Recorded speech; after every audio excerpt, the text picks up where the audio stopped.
To me, colorism is just the discrimination against the darker skinned people in a given community, a given race, or the preferential treatment of lighter skinned people.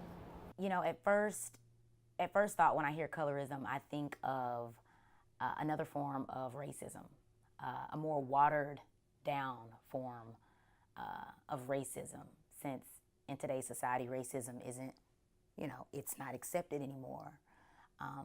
So when you think about a group of Asians, a group of black people, a group of Latinos, the color spectrum that they all fall upon, from the very dark to the very light hue. The preference of one hue over another is what I think of when I hear colorism. Everyone could be like one race, but because you're lighter, you get treated different than someone who is darker, or you get preferential treatment because you have certain features that ascribe to like European standards of beauty. Colorism? Colorism means a lot. It's multi-layered and it's been going on for centuries and since I guess life existed. Colorism is when you get more privilege based on how you look, or like less privilege. Basically, you're treated differently for your color. Colorism is like the knowledge that I'm being treated differently or somebody else is being treated differently just because of the shade. And I feel like it's a lot of intersectionality between African Americans themselves, even though that most of it is coming from the outward as well. Amongst our community, we're always like light skins versus dark skins, or brown skins, or even putting verbs in it like chocolate, light chocolate, dark chocolate, all that other stuff. So all those little stigmas come with different perceptions and different things that are attached that make it difficult for somebody to actually go on in their day-to-day life without being affected by it.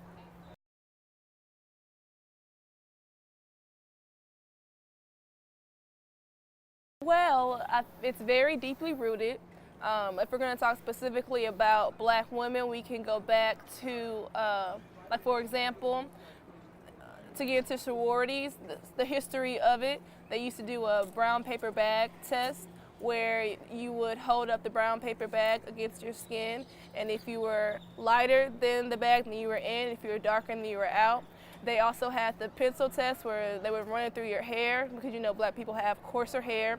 And to appeal to the more Eurocentric, just beauty standard of straight hair, if the pencil went all the way through your hair, then you were in, and then if it didn't, then you were out. So just little things like that is very just deeply rooted in our community. I think it starts back from media.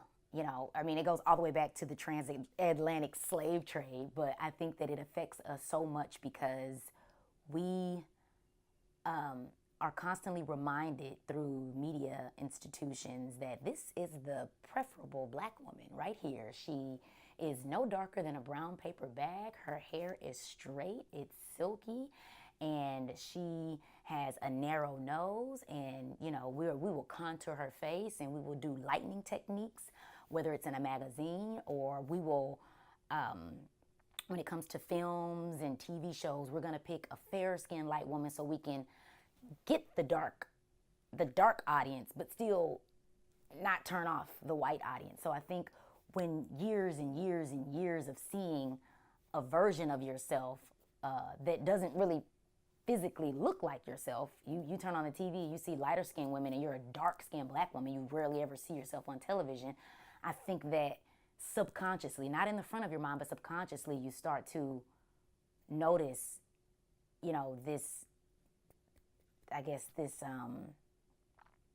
this challenge between black women. They may not outright say it, but I know darker women who have said, I wish I was lighter, I wish I wasn't this dark. I can't find makeup that matches my color. You have makeup companies that aren't, producing makeup for the darker skinned women, and I've seen, and heard of light skinned women who have felt like they weren't dark enough. They weren't accepted by women in their community because, oh, she thinks she's cute because she's light skinned, or her hair is wavy because she's mixed with something other than, straight, raw African black, So I think that it has a lot to do with the media institutions, what we see on TV, billboards, magazines, feeding into our subconscious minds, and, it just goes on from there.